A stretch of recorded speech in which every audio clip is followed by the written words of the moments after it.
की शुरुआत कहाँ से होती है? एक नीड या आवश्यकता से होती है। तो आपको लगता है कि आवश्यकता है आपको कि आपको जैसे फॉर एग्जांपल अपने गेम में आपको बहुत अच्छा करना है या बहुत आगे जाना है, बहुत इंडिया का टॉप का कोच बनना है, तो वो आपके अंदर एक इच्छा है, एक नीड है, एक आवश्यकता है। और जब आपको नीड अंदर से नीड ये फील होगी कि मुझे अच्छा कोच बनना है, तो फिर आप उसके लिए कोशिश करेंगे। तो उसके लिए आपको ऊर्जा चाहिए, एनर्जी चाहिए और कुछ काम करने की जरूरत पड़ेगी, एक्टिव होने की जरूरत पड़ेगी, जिससे कि आप अपने लक्ष्य तक पहुंच सकें। तो नीड के बाद आता है ड्राइव। तो ड्राइव माने आपके अंदर से जो ऊर्जा है या आपके अंदर एक कोई शक्ति है जो आपको उस कार्य को करने के लिए प्रेरित करती है। तो नीड नीड ड्राइव को जन्म देता है, और ड्राइव की वजह से आप गोल डायरेक्टेड एक्टिविटी करते हैं। आप अपने लक्ष्य की तरफ बढ़ने के लिए उससे संबंधित मेहनत करते हैं, कार्य करते हैं। तो उसको बोलते हैं गोल डायरेक्टेड एक्टिविटी। और जब गोल डायरेक्टेड एक्टिविटी आप करेंगे तो उसके बाद गोल अचीवमेंट होगा, आप अचीव कर पाएंगे। तो ये मोटिवेशन की प्रक्रिया जो है, इसकी शुरुआत होती है नीड से। Need leads to drive, drive to goal directed activity, और उसके बाद गोल अचीवमेंट होता है। अब इनमें से अगर कोई भी चीज एब्सेंट है, मान लीजिए आपके अंदर नीड नहीं है, आपके अंदर इच्छा ही नहीं है, तो आपके व्यवहार को मोटिवेटेड व्यवहार नहीं कहा जाएगा। या आपके अंदर ड्राइव नहीं है या गोल डायरेक्टेड एक्टिविटी नहीं है, तो आप अपने गोल तक नहीं पहुंच पाएंगे। तो मोटिवेशन हर एक के अंदर होता है। किसी के अंदर हम कहते हैं कि बहुत ज्यादा मोटिवेटेड है, वो माने अपने लक्ष्य को प्राप्त करने के लिए बहुत ज्यादा प्रेरित है। और कुछ लोगों के अंदर मोटिवेशन की कमी होती है, तो हम कहते हैं कि इसके अंदर मोटिवेशन की कमी। तो मोटिवेशन होना और मोटिवेशन को बढ़ाने के लिए टेक्निक्स, ये दोनों अलग अलग चीजें हैं। हर एक के अंदर मोटिवेशन कम या ज्यादा मात्रा में होता है, और जिनमें कम होता है वहां पर कोचेस को और साइकोलॉजिस्ट को जरूरत होती है कि खिलाड़ियों को मोटिवेट करें टेक्निक्स को यूज करके। तो आज हम लोग इन दोनों चीजों की बात करेंगे। अब मोटिवेशन है क्या, इसको समझें हम। Motivation is the internal and external influences that account for initiation, direction, intensity and persistence of behaviour. तो इस डेफिनेशन के अनुसार 4 चीजें हैं जो कि मोटिवेशन में आती हैं। एक है कि हम एक एक्टिविटी को शुरू क्यों करते हैं, या कोई भी काम हम करते हैं तो क्यों करते हैं, उसको बोलते हैं इनिशिएशन, मतलब शुरू करना। उसके बाद है डायरेक्शन, किस दिशा में हम मेहनत कर रहे हैं, किस दिशा में हम जा रहे हैं, तो उसको बोलेंगे डायरेक्शन यानी दिशा। उसके बाद है इंटेंसिटी, की कितनी ज्यादा तीव्रता से हम मेहनत कर रहे हैं, कितनी ज्यादा एनर्जी लगाकर, अपना मन लगाकर, अपनी पूरी मन से हम ट्रेनिंग कर रहे हैं या काम कर रहे हैं, उसको बोलते हैं इंटेंसिटी। तीव्रता, कितनी कितनी इंटेंसिटी के साथ, तीव्रता के साथ हम कार्य कर रहे हैं। और उसके बाद है परसिस्टेंस ऑफ बिहेवियर। परसिस्टेंस का मतलब है कि लगन हमारे अंदर कितनी है। तो अगर हम मोटिवेटेड ज्यादा होंगे तो हमारे अंदर लगन भी होगी, और हम उस कार्य को करने के लिए लगे रहेंगे जब तक कि लक्ष्य तक ना पहुंचे। तो ये 4 चीजें जो है ये बताती हैं मोटिवेशन क्या है, मोटिवेशन में क्या क्या आता है। अब आते हैं हम लोग टाइप्स ऑफ मोटिवेशन की। मोटिवेशन के प्रकार क्या है। तो मुख्य रूप से 3 प्रकार पाए गए हैं। एक को कहा जाता है एक्सट्रिंसिक मोटिवेशन। एक्सट्रिंसिक मोटिवेशन क्या है? ये ऐसा मोटिवेशन है जो कि एक्सटर्नल एनवायरनमेंट से ड्रिवन होता है। तो बाहरी कोई चीज है जो कि हमको खींचती है अपनी तरफ, और हम उस कार्य को करने के लिए लक्ष्य की ओर बढ़ते हैं। तो वो बाहरी चीजें क्या हैं, जैसे कि प्राइज मनी है, या मेडल है, या ट्रॉफी है, या नौकरी है, खेल के द्वारा हमें नौकरी मिल जाएगी। तो कोई बाहरी आकर्षण है जो कि हमें खींच रहा है कार्य करने के लिए, खेलने के लिए, जिससे कि खेलने से हमें ये प्राप्त होगा। तो जब कोई बाहरी चीज को प्राप्त करने की इच्छा होती है और उसके लिए हम कार्य करते हैं, तो उसको हम एक्सट्रिंसिक या एक्सटर्नल मोटिवेशन बोलते हैं, क्योंकि वो हमारे अंदर से प्रेरणा नहीं आई है, वो प्रेरणा है बाहरी कोई चीज को प्राप्त करने के लिए। उसी तरह से दूसरा टाइप ऑफ मोटिवेशन है जिसको हम इंट्रिंसिक मोटिवेशन बोलते हैं। इंट्रिंसिक मोटिवेशन क्या है? ये इंटरनल ड्राइव है जो कि स्पोर्ट्समैन को मोटिवेट करती है स्पोर्ट्स में पार्टिसिपेट करने के लिए, स्पोर्ट्स में लगे रहने के लिए, आगे बढ़ने के लिए और कुछ अचीव करने के लिए। तो ये जो अंदर से जो ड्राइव होती है, अंदर से जो हमारी इच्छा उत्पन्न होती है, इसको इंट्रिंसिक या इंटरनल मोटिवेशन बोलते हैं। तो ये इच्छा, इंटरनल इच्छा जो है, ये इच्छा कुछ बाहरी चीज प्राप्त करने के लिए नहीं होती। जो इंसान इंट्रिंसिक मोटिवेशन जिसका हाई होता है, ऐसा इंसान क्यों करता है वो कार्य? क्योंकि उसको उस कार्य को करने में ही खुशी है। तो ये उसको अपने गेम से बहुत प्यार है, उसको गेम से पैशन है, बहुत लगाव है, या वो गेम को खेलते समय उसको एंजॉय करता है, फन फन और एंजॉयमेंट के लिए करता है, सीखने के लिए करता है। उसको कोई बाहरी चीज या बाहरी वस्तु प्राप्त करने की इच्छा नहीं होती है। अंदर से ही उसको खुशी मिलती है किसी कार्य को करने के लिए। और अगर खिलाड़ियों को देखें तो ऐसे खिलाड़ी होते हैं जो कि अपने खेल से इतना ज्यादा उनको लगाव होता है, इतना प्रेम होता है कि वो खेलते हैं सिर्फ अपनी खुशी के लिए, और मेहनत करेंगे, लगे रहेंगे, क्योंकि उनको उससे खुशी मिलती है और सीखने की इच्छा होती है उनमें कि हम सीखें और आगे बढ़ें। तो इस तरह के मोटिवेशन को हम इंट्रिंसिक मोटिवेशन कहते हैं। तो इसमें नॉलेज गेन करने की भी इच्छा होती है, सीखने की इच्छा होती है, और अकॉम्प्लिश करना है, मास्टरी। मास्टरी ओरिएंटेशन मतलब अपने एरिया में, अपने खेल में महारत हासिल करना। तो मोटिव ये होता है कि हम अपने खेल में जितना अच्छा हम बन सकते हैं, जितना महारत हासिल कर सकते हैं, उतना हम करें। बाहरी कोई चीज प्राप्त करने की इच्छा नहीं होती।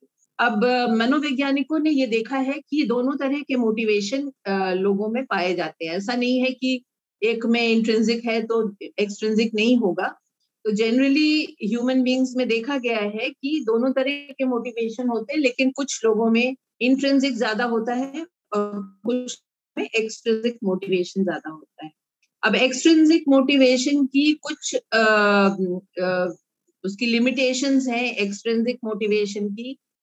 जो एक्सट्रिंसिकली मोटिवेटेड प्लेयर्स होते हैं, उनको जिस चीज के लिए वो खेल रहे हैं, वो चीज जब प्राप्त हो जाती है तो उनका मोटिवेशन कम हो जाता है। तो इस तरह की देखा गया है खेलों में कि नौकरी पाने के लिए बच्चे खेले हैं कि खेल के द्वारा हमें नौकरी मिल जाएगी, नौकरी मिलने में आसानी रहेगी, या हमें कोई प्रमोशन मिल जाएगा, इंक्रीमेंट मिल जाएगा। तो जब इस तरह की बाहरी कोई चीज प्राप्त करने की इच्छा से खेल रहा होता है, तो फिर ये देखा गया है कि जब उसको वो चीज प्राप्त हो जाती है, नौकरी मिल जाती है, तो उसके बाद खेल के प्रति मोटिवेशन कम हो जाता है। तो एक्सट्रिंसिक मोटिवेशन में ये एक बहुत बड़ी इसकी लिमिटेशन है। लेकिन इंट्रिंसिकली अगर मोटिवेटेड है खिलाड़ी, अगर उसको अंदर से प्रेरित है और खेल से उसको प्यार है, लगन है, तो वो जिंदगी भर, अपने जीवन भर वो खेलेगा, खेल से जुड़ा रहेगा। तो ये पाया गया है, ये देखा गया है कि जनरली ये देखा गया है कि इंट्रिंसिक मोटिवेशन खिलाड़ी को ज्यादा देर तक अपने खेल से जोड़ के रखता है, और इंट्रिंसिकली मोटिवेटेड खिलाड़ी उसके लगन और परसिस्टेंस होती है, और वो सीखने की इच्छा से करता है, तो इसलिए वो सीखता जाता है। उसके अंदर वो इच्छा है कि हम और चीजें सीखें और आगे बढ़ें। तो इंट्रिंसिक मोटिवेशन जो है वो लंबे समय तक बना रहता है और उस कम नहीं होता है। लेकिन एक्सट्रिंसिक मोटिवेशन जो है वो एक्सट्रिंसिक जो चीज है जिसको प्राप्त करने के लिए खिलाड़ी कर रहा है, वो मिल जाने पर एक्सट्रिंसिक मोटिवेशन को देखा गया है कि वो कम कम हो जाता है।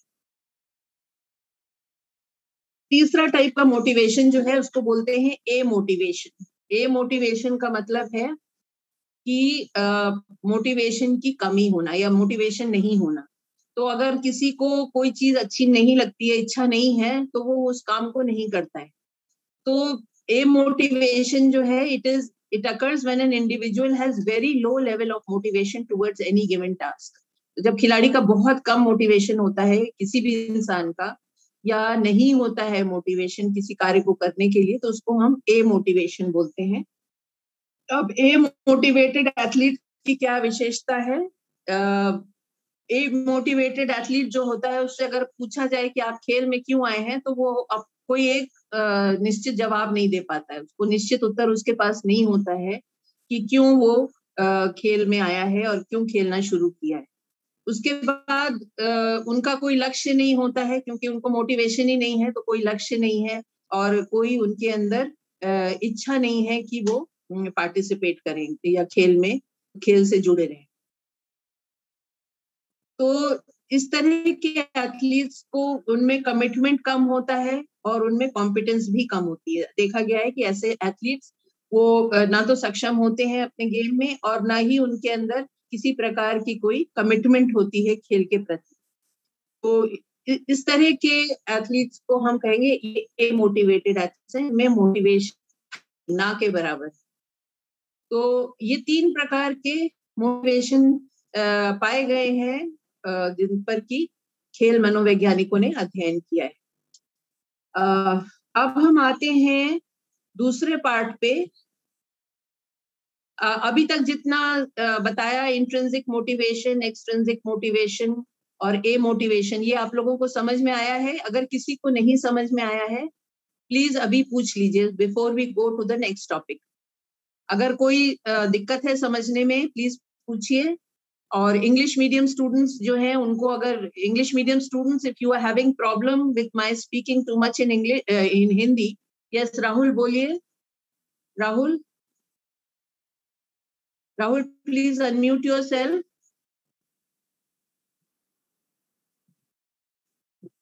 राहुल ने, हाँ राहुल बोलिए।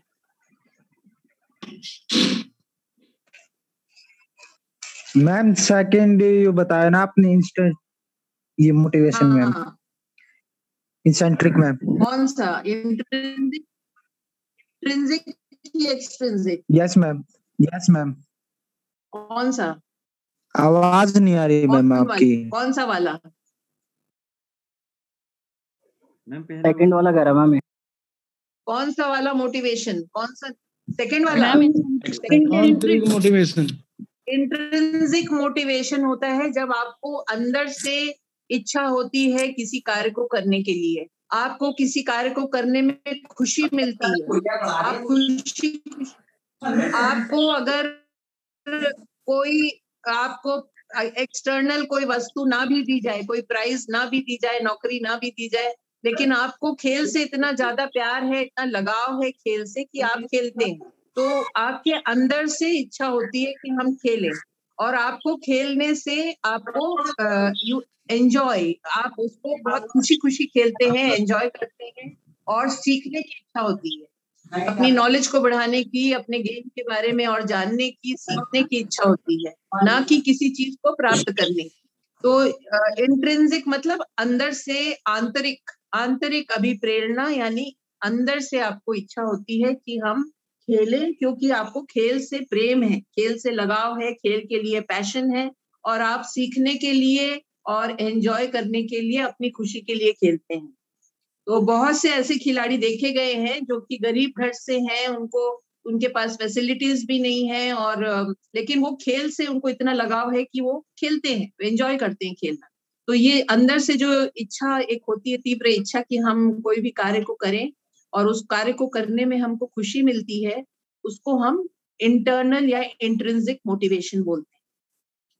तो किसी चीज को प्राप्त करने के लिए नहीं है कि हमें नौकरी मिल जाए या हमको ये मिल जाए या वो मिल जाए, प्राइज मनी मिल जाए, उनका दिमाग उधर नहीं जाता है।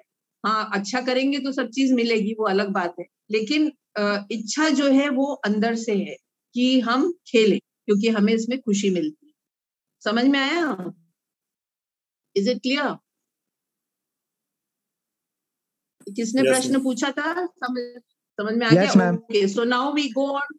Okay, so now we go on to the next की टेक्निक्स क्या है। अब अगर कोचेस देखें कि किसी खिलाड़ी के अंदर मोटिवेशन की कमी है, वो खेल में ज्यादा इंटरेस्ट नहीं ले रहा है, रेगुलर नहीं आता है प्रैक्टिस के लिए, या बीमारी का या बुखार का या कुछ बहाना बना के नहीं आता है, एब्सेंट हो जाता है ट्रेनिंग से, और आपको लग रहा है कि ट्रेनिंग में भी उसका इम्प्रूवमेंट नहीं हो रहा है, अपना 100% वो नहीं लगा रहा है, तो आप उसके व्यवहार से देख के समझ जाएंगे कि इसके मोटिवेशन में कमी है, ये उतना प्रेरित नहीं है अंदर से कि खेले, और खेल को अवॉइड करने की कोशिश कर रहा है, प्रैक्टिस अवॉइड करता है।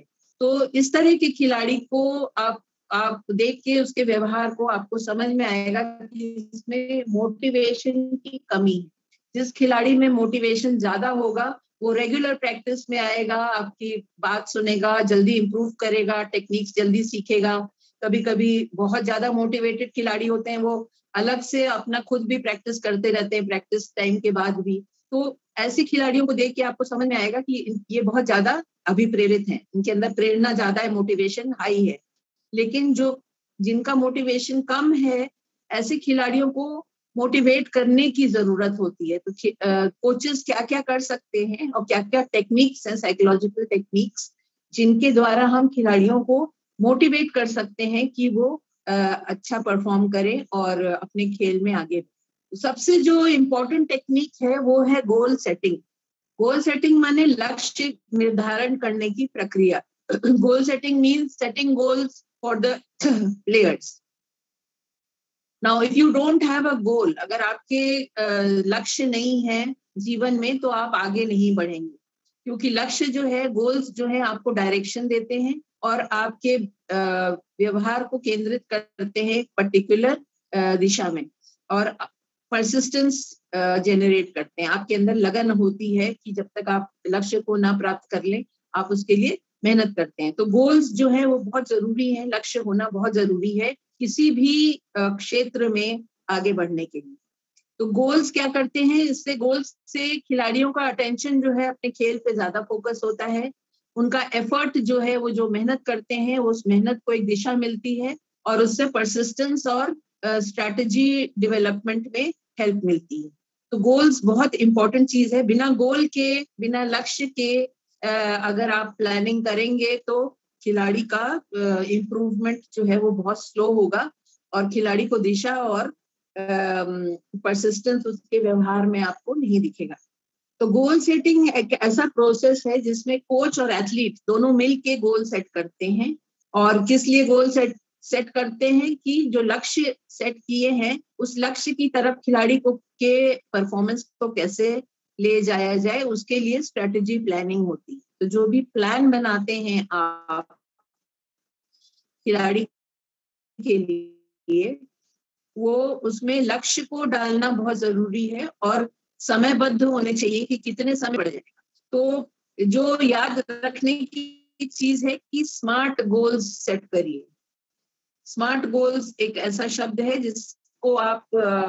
जिससे आप समझ जाएंगे कि गोल सेटिंग में क्या क्या चीजें हमें ध्यान देनी चाहिए। तो स्मार्ट में है, एस का मतलब है स्पेसिफिक गोल। स्पेसिफिक गोल माने निर्दिष्ट गोल। गोल जो हो वो स्पष्ट हो कि कितना समय में उसको कितना अचीव करना है। जैसे मान लीजिए 100 मीटर का स्प्रिंटर है और उसके लिए आपने गोल सेट किया कि मान लीजिए उसका अभी टाइमिंग जो है वो 11.05 है, 11.05 सेकेंड्स उसका अभी टाइमिंग। तो आप उसके लिए गोल सेट कर रहे हैं कि अगले 6 महीने में उसका 11 पर आ जाना चाहिए, 11 होना चाहिए उसका टाइमिंग। तो ये हो गया स्पेसिफिक गोल। आपने टाइमिंग के आधार पे स्पष्ट कर दिया कि अभी अगर 11:05 है तो अगले 6 महीने में 11 पे आना चाहिए टाइम। ये मैंने जस्ट एक उदाहरण आपको दिया है। तो स्पेसिफिक गोल्स अगर होंगे तो इम्प्रूवमेंट फास्ट होगा, खिलाड़ी को भी पता होगा कि हमको कितना इम्प्रूव करना है अगले 6 महीने। लेकिन अगर आप जनरल गोल सेट कर देंगे कि तुमको अच्छा करना है, तो अच्छा जो है वो एक जनरल गोल है, तो उससे खिलाड़ी को कोई दिशा नहीं मिलेगी और खिलाड़ी मेहनत उतनी नहीं करेगा। लेकिन अगर उसके सामने ये क्लियर है और स्पष्ट है कि मुझको 11:05 से लेके 11 तक लाना है अपना टाइमिंग, तो उसके सामने वो उसको स्पेसिफिक गोल हम कहते हैं। टाइमिंग के टर्म्स में हमने गोल सेट कर दिया। उसी तरह से अगर कोई थ्रोअर है तो थ्रोअर का हम डिस्टेंस के टर्म्स में उसका गोल सेट करेंगे, या कोई जंपर है तो उसका हाइट, कितना हाइट वो जंप कर रहा है हाई जंपर, उस टर्म्स में उसका गोल सेट करेंगे कि अगले 6 महीने में उसको कितना इम्प्रूव करना है। तो स्पेसिफिक गोल्स अगर होंगे तो उससे खिलाड़ी का ये दिमाग में क्लैरिटी रहती है, स्पष्ट रहता है कि मुझे कितना और कितने समय में इम्प्रूव करना है। दूसरा है कि एम से मेजरेबल, कि जो गोल्स हों वो ऐसे हों कि उनका हम मापन कर सकें। उसको हम मेजर कर सकते हैं। आप टाइमिंग जैसे है उसको आप माप सकते हैं, या डिस्टेंस है उसको आप माप सकते हैं। तो जब आप मापेंगे तो बताएंगे, फिर खिलाड़ी को फीडबैक देंगे कि आपने इतना किया है और आपका लक्ष्य ये था और आपने इतना किया है। तो खिलाड़ी को समझ में आएगा कि वो उसने लक्ष्य को प्राप्त किया या अभी कुछ कमी रह गई है, या लक्ष्य से ज्यादा उसने अच्छा परफॉर्म किया है। तो मापन होना चाहिए, मेजरेबल। तीसरा है अटेनेबल। ऐसा गोल सेट करिए कि खिलाड़ी उसको प्राप्त कर सके। अब मान लीजिए खिलाड़ी का अभी 11.05 उसका टाइमिंग है और आप उसको कहें कि आप अगले 6 महीने में हमको 10.5 करके दिखाओ, तो वो संभव नहीं है। That is not an attainable goal. बहुत डिफिकल्ट गोल है और 6 महीने में इतना इतना इम्प्रूवमेंट नहीं कर सकता है। तो इस तरह का गोल अगर आप बहुत डिफिकल्ट गोल सेट कर देंगे और खिलाड़ी उसको नहीं अचीव कर पाएगा, तो खिलाड़ी मायूस हो जाता है और उसके अंदर फ्रस्ट्रेशन आता है, मोटिवेशन उसका कम हो जाता है। उसी तरह से अगर बहुत आसान गोल आपने सेट कर दिया कि अभी वो 11.05 कर रहा है, आप उससे कहिए कि अगले 1 साल में आपको 11.04 करना है, तो 0.01 का उसको खाली इंप्रूव करना है। तो बहुत आसान गोल है। तो बहुत आसान गोल अगर सेट कर, खिलाड़ी का मोटिवेशन कम हो जाता है, वो ढीला पड़ जाता है, उसकी मेहनत में ढीलापन आ जाता है।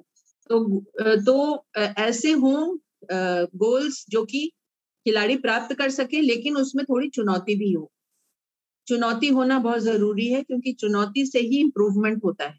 अगर चुनौतीपूर्ण नहीं है आपका गोल, तो खिलाड़ी इम्प्रूव नहीं करेगा। बहुत आसान गोल आपने सेट कर दिया तो चुनौती कम हो गई।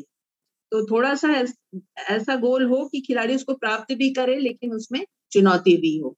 तो अटेनेबल एंड चैलेंजिंग ये होना चाहिए गोल्स। उसके बाद है रियलिस्टिक होना चाहिए। रियलिस्टिक माने हर खिलाड़ी की अपनी अपनी क्षमता होती है, तो खिलाड़ी की क्षमता को देखते हुए उसके लिए गोल सेट करना है। सारे खिलाड़ियों का एक जैसा गोल नहीं हो सकता है, तो हर खिलाड़ी की अलग क्षमता होती है। खिलाड़ी की व्यक्तिगत क्षमता को देखते हुए उसके गोल सेट करिए, उसको हम रियलिस्टिक गोल्स बोलते हैं। अगर आपने खिलाड़ी की क्षमता को ध्यान में नहीं रखा है और गोल सेट कर दिया है, तो खिलाड़ी उसको प्राप्त नहीं कर पाएगा और उस स्थिति में उसका मोटिवेशन फिर डगमगा सकता है, मोटिवेशन कम हो जाएगा। उसके बाद है टी यानी टाइम बाउंड। जब भी आप गोल सेट करें तो टाइम के एक टाइम समयबद्ध होने चाहिए गोल्स। समय के अंतराल के अंदर आप सेट करिए कि अगले 3 महीने में तुम्हें ये इतना करना है, उसके बाद अगले 6 महीने में इतना करना है। तो जब आप इस तरह से गोल सेट करेंगे, अभी जब हम डिटेल में आएंगे गोल सेटिंग पे, तो आपको और चीजें बताएंगे कि गोल्स कैसे हम जैसे सीढ़ी पे चढ़ते हैं, एक सीढ़ी से दूसरे सीढ़ी, और तब हम अपने लॉन्ग टर्म गोल पे पहुंचते हैं। तो उस तरह से गोल सेट करना चाहिए। तो टाइम बाउंड होना बहुत जरूरी है कि कितने टाइम के अंदर खिलाड़ी को अपना गोल तक पहुंचना है, क्योंकि टाइम अगर आप नहीं फिक्स करेंगे तो खिलाड़ी ढीला हो जाएगा और उसके मेहनत में कमी हो जाएगी। तो टाइम के अंदर सेट करें गोल को। तो ये 5 चीजें बहुत जरूरी है, SMART, स्मार्ट गोल्स। इनको अगर आप याद रखें तो गोल सेटिंग की प्रक्रिया में आपको बहुत सहायता होगी। उसके बाद है दूसरी जो टेक्निक है मोटिवेट करने के लिए, वो है रिवॉर्ड एंड पनिशमेंट। रिवॉर्ड और पनिशमेंट को हम किस तरह से यूज करें खिलाड़ियों के साथ, उनको मोटिवेट करने के लिए। तो रिवॉर्ड्स क्या होते हैं? रिवॉर्ड होता है पॉजिटिव रीइंफोर्समेंट। आप रिवॉर्ड कब देते हैं? खिलाड़ी ने मान लीजिए कोई टेक्निक बहुत अच्छी तरह करी और आपने उसको बोला शाबाश, तो आपने जब शाबाश कहा तो वो शाबाश शब्द जो है वो उसके लिए एक रिवॉर्ड का काम करता है।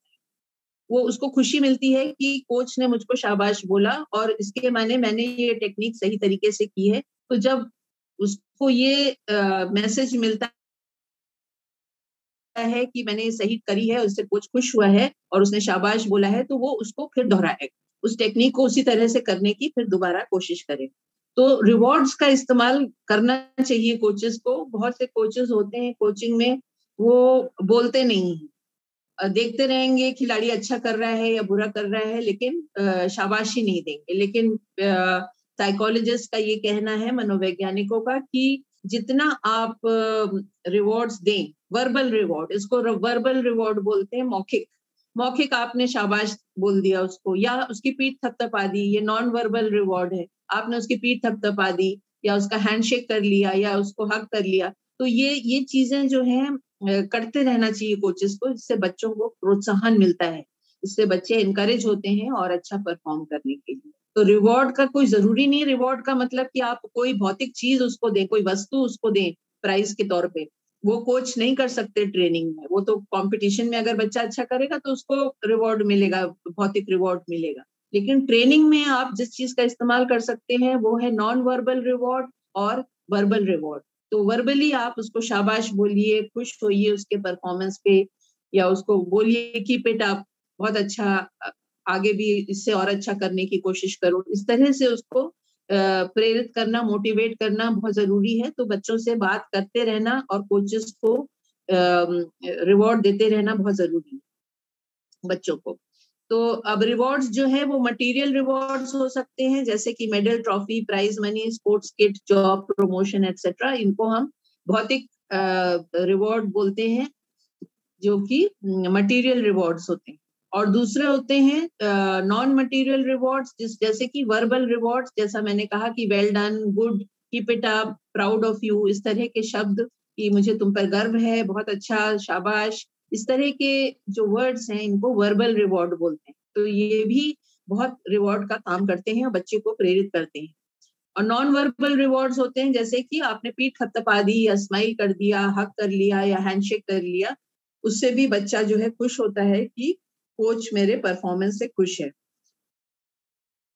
अब कुछ चीजें ध्यान देनी है जब आप रिवॉर्ड्स देते हैं। रिवॉर्ड कब देना चाहिए? रिवॉर्ड तब देना चाहिए जब जो भी आपका अपेक्षित व्यवहार था, अपेक्षित परफॉर्मेंस था, वो बच्चे ने करके दिखाया, तो तुरंत आप उसको रिवॉर्ड करिए।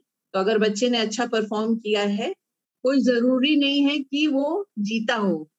हार जीत पे रिवॉर्ड खाली देना ये कोचेस के लिए ठीक नहीं है। कोचेस को अगर देख रहे हैं कि बच्चा इंप्रूव कर रहा है परफॉर्मेंस, तो तब भी उसको आप रिवॉर्ड करिए, उसको शाबाश बोलिए, उससे वो प्रेरित होगा और अच्छा करने की। तो रिवॉर्ड्स कब देने चाहिए? जब आपने देखा कि बच्चा इंप्रूव कर रहा है, या उसने बहुत अच्छा कोई टेक्निक वो पहले ठीक से नहीं कर रहा था, अब वो ठीक करने लग गया है, तो आप शाबाश बोलिए उसको तुरंत। तो तुरंत देना चाहिए रिवॉर्ड जबकि अपेक्षित व्यवहार आपको दिखाई दिया। अगर अपेक्षित परफॉर्मेंस जो आपने उससे उम्मीद की थी कि वो परफॉर्म करेगा और उसने कर लिया, तो उसको तुरंत आप रिवॉर्ड करिए। ये नहीं कि उसने कल परफॉर्म किया और आप 2 दिन बाद उसको कह रहे हैं कि परसों तुमने बहुत अच्छा परफॉर्म किया था। अगर आप डिले करेंगे रिवॉर्ड देने में, तो रिवॉर्ड की जो वैल्यू है वो कम हो जाती है, उसकी गुणवत्ता कम हो जाती है। तो इसलिए तुरंत रिवॉर्ड करो। जब भी बच्चे आप देख रहे हैं कि बच्चे ने मेहनत की है, अच्छा परफॉर्म किया है, तुरंत उसको शाबाश बोलिए। तो it should be given immediately following the desired performance. Delayed rewards जो है उनका पावर टू मोटिवेट कम हो जाता है। वो फिर जो अगर डिले कर देंगे आप रिवॉर्ड देने में, शाबाश बोलने में, तो उसका वैल्यू उसकी कम हो जाती है। Reward should be in proportion to the performance of the player. अब प्लेयर ने जितना परफॉर्म किया उस हिसाब से उसको रिवॉर्ड दीजिए। Very big rewards for small achievements. अब उसने कोई छोटी सी चीज की है और आपने उसको कोई बहुत बड़ा सा प्राइज दे दिया, तो वो उसको डीमोटिवेट कर देगा, क्योंकि छोटा सा उसने कोई कार्य किया, छोटा सा इम्प्रूवमेंट हुआ है और उसमें आपने उसको बहुत बड़ा दे दिया कोई रिवॉर्ड, तो वो उसके लिए मोटिवेशन का काम नहीं करेगा। और उसी तरह से अगर उसने कोई बहुत बड़ा काम किया है, बड़ा अचीवमेंट है, और आपने उसको बहुत छोटा सा रिवॉर्ड दिया है, तो वहां पर भी वो मोटिवेशन का काम नहीं करता है वो रिवॉर्ड। तो इसलिए रिवॉर्ड ऐसा हो कि जो खिलाड़ी ने जो भी परफॉर्मेंस किया है उसके प्रोपोर्शन में हो, तो वो रिवॉर्ड का काम ज्यादा करता है। अब दूसरी चीज है पनिशमेंट। बहुत से कोचेस पनिशमेंट का इस्तेमाल करते हैं। खिलाड़ी ने अच्छा नहीं किया तो उसको पनिश कर दिया, उसको डांट दिया, या उसको कभी कभी थप्पड़ भी मार देते हैं कोचेस, या कभी बाहर खड़ा कर दिया उसको कि जाओ तुम प्रैक्टिस नहीं करनी है। तो पनिशमेंट जो है, ये मनोवैज्ञानिकों ने देखा है कि पनिशमेंट को जितना हो सके उतना अवॉइड करना चाहिए। हाँ, अगर कोई खिलाड़ी बहुत ज्यादा डिस्टर्ब कर रहा है या रूल्स नहीं ओबे कर रहा है और खुद भी नहीं करता है, दूसरों को भी उकसाता है, उस केस में आप उसको पनिशमेंट दे सकते हैं। लेकिन अमूमन जब वो परफॉर्म कर रहा है, परफॉर्मेंस में अगर इम्प्रूवमेंट नहीं आ रहा है, तो आप उसको परफॉर्म को कैसे वो इम्प्रूव करे परफॉर्मेंस, उस पर आप ज्यादा ध्यान दें, ना कि पनिशमेंट पे। तो पनिशमेंट जितना हो सकता है उसको अवॉइड करने की कोशिश करनी चाहिए। और पनिशमेंट के साथ सबसे जो बड़ी दिक्कत है कि जब आप किसी को पनिश करते हैं तो आप उसको ये कहते हैं कि अभी जो तुमने किया ये ठीक नहीं किया। पनिशमेंट ये कहता है कि मान लीजिए किसी बच्चे ने कोई अच्छा व्यवहार नहीं किया और आपने उसको डांट दिया सबके सामने या उसको मार दिया, थप्पड़ लगा दिया, तो आपने उसको ये बताया कि तुमने जो किया वो ठीक नहीं किया, लेकिन उसको साथ साथ ये भी बताने की जरूरत है कि उसको क्या करना चाहिए, उससे क्या किस तरह के व्यवहार की अपेक्षा है। तो पनिशमेंट आप जब भी दें तो पनिशमेंट कम दें, और पनिशमेंट जब भी दें तो ये भी बताएं कि उससे किस प्रकार के व्यवहार की अपेक्षा की जाती है, उम्मीद की जाती है, जिससे कि वो भविष्य में अपने आप को सुधारे। तो पनिशमेंट के बारे में ये मनोवैज्ञानिकों का कहना है कि जितना हो सके पनिशमेंट को अवॉइड करिए, बच्चे को प्यार से समझाइए, स्पेशली अगर छोटे बच्चे आपके पास हैं, नए आए हैं, नए सीख रहे हैं, तो जितना आप उनको प्यार से सिखाएंगे उतना उनका विश्वास आपके ऊपर ज्यादा बनेगा और वो आपकी बात सुनेंगे। लेकिन अगर आप बहुत ज्यादा पनिश करेंगे तो बच्चा डर के मारे करेगा, आपकी बात सुनेगा, लेकिन उसका वो अपना 100% नहीं दे पाएगा, क्योंकि उसके अंदर एक डर यूज करके काम निकलवाना एक अच्छी स्ट्रैटेजी नहीं है, बल्कि आप पॉजिटिव रीइंफोर्समेंट या रिवॉर्ड का आप इस्तेमाल करिए, तो आप देखेंगे कि बच्चा इंप्रूव कर रहा है। उसके बाद है पेप टॉक्स। पेप टॉक्स होते हैं जो कोचेस मोटिवेशनल टॉक्स देते हैं प्लेयर्स को। तो जैसे मैच शुरू होने के पहले टीम को पूरा बुला के वो उनको मोटिवेट करने के लिए बोलते हैं, उनसे बातें करते हैं कोचेस कि तुम्हारा ये फॉर्मेशन होना है and this is how you are going to play, और मुझे पूरा विश्वास है कि तुम लोग बहुत आज अच्छा करोगे, जो इतना ट्रेनिंग किया है, हार्ड ट्रेनिंग किया है, आज उसको पूरा अपना दिखाओ प्रकट करके कि किस तरह से आपने ट्रेनिंग की है और आज अपना बेस्ट परफॉर्मेंस दो। तो इस तरह की जो मोटिवेटिंग शब्द कोचेस या साइकोलॉजिस्ट यूज करते हैं, इनको पेप टॉक्स बोलते हैं। तो ये मोटिवेशनल टॉक्स होते हैं which the coach or the psychologist gives to the player before a competition or a match or during half time, so as to motivate the player and psych them up so that they give their best performance. Through pep talks, coaches motivate the players to perform at their fullest potential. तो pep talk का क्या, इसका उद्देश्य क्या है कि खिलाड़ी के अंदर जो भी क्षमता है वो अपनी पूरी क्षमता के अनुसार खेले, ऐसा नहीं कि आधे मन से खेलें। तो जब आप पेप टॉक देते हैं तो खिलाड़ी के आप मोटिवेशन को बढ़ाते हैं पेप टॉक से, और खिलाड़ी अपना जो भी उसका क्षमता है वो अपनी पूरी क्षमता का प्रदर्शन करते हैं। उसके बाद है फीडबैक और knowledge of results. Positive feedback जो है ये बहुत एक बड़ा मोटिवेशन का काम करता है। Positive feedback is very important for motivating the player because it provides the player with an objective assessment of the strengths and weaknesses and also provides him with direction in which to improve his performance. Feedback का मतलब है कि खिलाड़ी ने जो perform किया वो कैसा किया। तो जब मैच हो गया उसके बाद आप मैच एनालिसिस करिए और देखिए कि खिलाड़ियों ने अपना 100% दिया या नहीं दिया। अगर किसी खिलाड़ी में कोई कमी रह गई या कोई गलती कर दी उसने, तो उसको भी आप पॉजिटिव तरीके से बताइए कि उस गलती को कैसे अगली बार वो दूर करे। इस तरह नेगेटिव फीडबैक नहीं देना चाहिए, क्योंकि जितना आप नेगेटिव फीडबैक देंगे खिलाड़ी उससे थोड़ा सा डिप्रेस भी हो जाएगा और उसको ये नहीं पता होगा कि अगली बार मुझे क्या करना है। तो पॉजिटिव फीडबैक का मतलब है कि आप अगर खिलाड़ी में कोई कमी रह गई है तो आप उस कमी को पॉइंट करिए और साथ साथ ये भी बताइए कि उस कमी को दूर करने के लिए उसको अगली बार क्या करना है, कहाँ पर उसको ज्यादा वर्क करना है, किस एरिया में वर्क करना है। तो फीडबैक देना बहुत जरूरी है। जब आप गोल्स भी सेट करते हैं तो खिलाड़ी ने अगर एक गोल, छोटा गोल कोई अचीव कर लिया है, तो उसके बाद आप फीडबैक दीजिए उसको, खिलाड़ी को बताइए कि तुम्हारा ये गोल था और तुमने इसको अचीव कर लिया है या नहीं अचीव कर पाए, इतने से रह गया है या आपने उससे भी अच्छा कर लिया है। तो इसको नॉलेज ऑफ रिजल्ट्स भी बोलते हैं कि खिलाड़ी ने कितना परफॉर्म किया ये खिलाड़ी को बताइए। कई बारी कोचेस अपने तक ही रखते हैं, अपने पास रख लिया, स्कोर लिख लिया अपनी डायरी में। खिलाड़ी को भी बताते रहिए जिससे कि खिलाड़ी को पता हो कि मेरा गोल क्या था और मैंने कितना अचीव किया और अभी मुझे कितना और करना है और उसके लिए क्या करना है, उसको अचीव करने के लिए मुझे क्या स्ट्रैटेजी अपनानी है। तो फीडबैक भी एक बहुत बड़ा मोटिवेशन का काम करता है, और पॉजिटिव फीडबैक अगर आप दें तो उससे खिलाड़ी को बहुत सहायता मिलती है। फिर खिलाड़ी में इंट्रिंसिक मोटिवेशन आप कैसे बिल्ड करेंगे? The coach and athlete must work towards alignment with basic psychological needs. पहले देखें कि खिलाड़ी की साइकोलॉजिकल नीड्स क्या है, खिलाड़ी कितना उसका अचीवमेंट मोटिवेशन क्या है, कितना वो अचीव करना चाहता है अपने जीवन में, किस लक्ष्य तक पहुंचना चाहता है।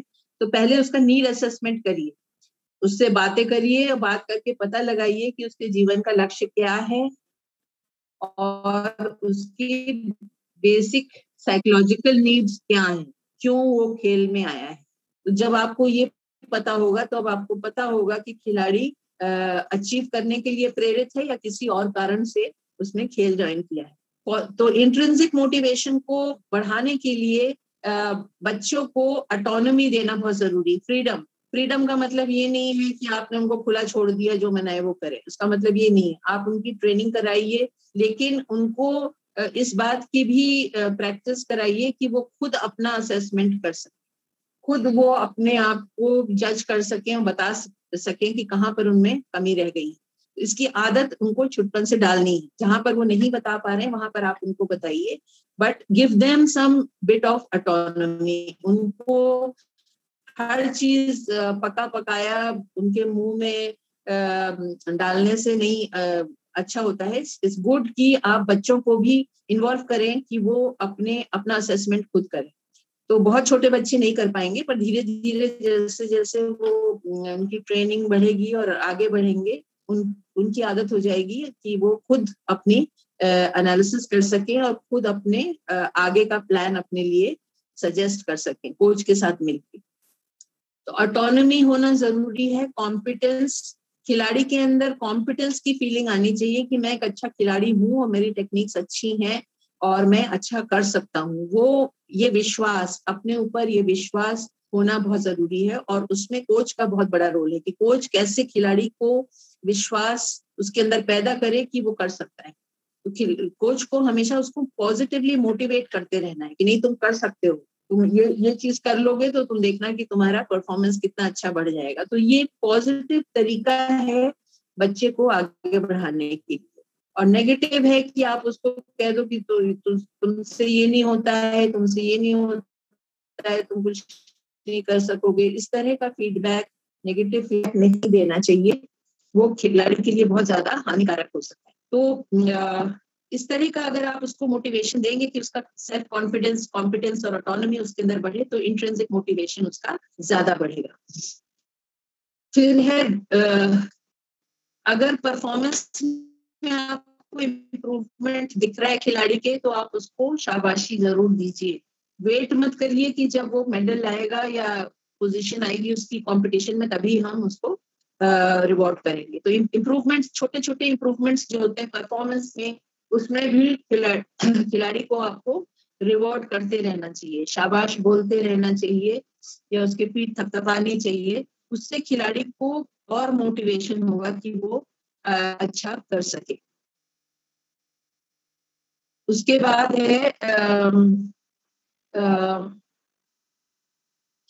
पॉजिटिव सेल्फ टॉक और पॉजिटिव एफर्मेशन। अब खिलाड़ी क्या करें? अभी तक तो मैंने ये बताया कि कोच क्या कर सकते हैं। Can I have the screen please? Sher Bahadur ji, affirmations बोलते हैं, और ये पॉजिटिव एफर्मेशंस आप खिलाड़ी जो है वो कंपटीशन के पहले या हाफ टाइम में या किसी मैच के पहले या ट्रेनिंग में भी आप अपने आप को बोल सकते हैं। ट्रेनिंग में जाने के पहले भी आप अपने आप को पॉजिटिव एफर्मेशन दे सकते हैं कि आज मैं अपना पूरा मन लगा के ट्रेनिंग करने वाला हूँ। Self motivation, yes, self motivate करना, तो इसको हम पॉजिटिव एफर्मेशंस के थ्रू हम अपने आप को मोटिवेट कर सकते हैं। उसके बाद है विजुअलाइजेशन या इमेजरी। इमेजरी एक ऐसी टेक्निक है जिसमें आप अपने कल्पना के द्वारा आप अपने आप को देखते हैं, जैसे आप अपने आप को खुद टीवी स्क्रीन पे इमेजिन कर रहे हैं। तो इमेजिनेशन है, अपनी कल्पना के द्वारा आप देख रहे हैं कि आप खेल रहे हैं और बहुत अच्छा खेल रहे हैं और लीड कर रहे हैं और जीत रहे हैं। तो अपने मन में एक वीडियो आप खुद चलाते हैं, इमेजिन करके, कल्पना करके आप अपने मन में अपना ही वीडियो चलाते हैं देखने के लिए। वीडियो मतलब रिकॉर्डिंग नहीं कोई, लेकिन आप मन में सोचते हैं कि हम खेल रहे हैं, आप खुद अपने आप को देखते हैं, विजुअलाइज करते हैं कि आप ग्राउंड पे खेल रहे हैं और कंपटीशन चल रहा है या मैच चल रहा है और आप बहुत अच्छा खेल रहे हैं, आप स्कोर कर रहे हैं, आप लीड कर रहे हैं और एंड में आप जीत गए हैं। तो इस तरह की इमेजरी, इसको इमेजरी बोलते हैं, विजुअलाइजेशन या इमेजरी। ये एक बहुत अच्छी और बहुत पावरफुल टेक्निक है खिलाड़ियों को मोटिवेट करने के लिए। खिलाड़ी खुद अपने आप को मोटिवेट कर सकते हैं, अपने आप को देखें कि वो अच्छा परफॉर्म कर रहे हैं। तो इमेजेस हमेशा पॉजिटिव होनी चाहिए। नेगेटिव इमेजेस, अगर आपकी टेक्निक कोई वीक है, टेक्निक ठीक से नहीं कर पा रहे हैं ग्राउंड ट्रेनिंग में, तो उसकी इमेजरी मत करिए, आप सही टेक्निक की इमेजरी करिए। आप ये देखिए कि आप उसी टेक्निक को सही तरीके से कर रहे हैं, वो इमेजिन करो, उसका विजुअलाइजेशन करो। लेकिन जो गलती आप कर रहे हैं उसको अपने दिमाग में मत दोहराइए, उसकी इमेजरी मत करिए, क्योंकि आप गलतियों को अपने दिमाग में दोहराते हैं तो आपके दिमाग में जो रिकॉर्डिंग है उस गलती की रिकॉर्डिंग और ज्यादा स्ट्रांग हो जाती है। तो जब स्ट्रांग रिकॉर्डिंग हो जाएगी तो उसको हटाना फिर और मुश्किल हो जाता है। तो इसलिए जब भी हम इमेजरी करें, ध्यान दें कि पॉजिटिव इमेजेस देखें, सक्सेस की इमेजेस देखें, अच्छा परफॉर्म करने की इमेजेस देखें, सेल्फ कॉन्फिडेंस की इमेजेस देखें कि हम कॉन्फिडेंस के साथ खेल रहे हैं और जो भी हमने सीखा है उसको हम पूरा सही तरीके से कंपटीशन में उसको एग्जीक्यूट कर रहे हैं। जितना आप पॉजिटिव इमेजेस देखेंगे उतना आपको इमेजरी बहुत हेल्प करेगी। और दूसरी चीज है कि इमेजरी करते समय जितने सेंसेस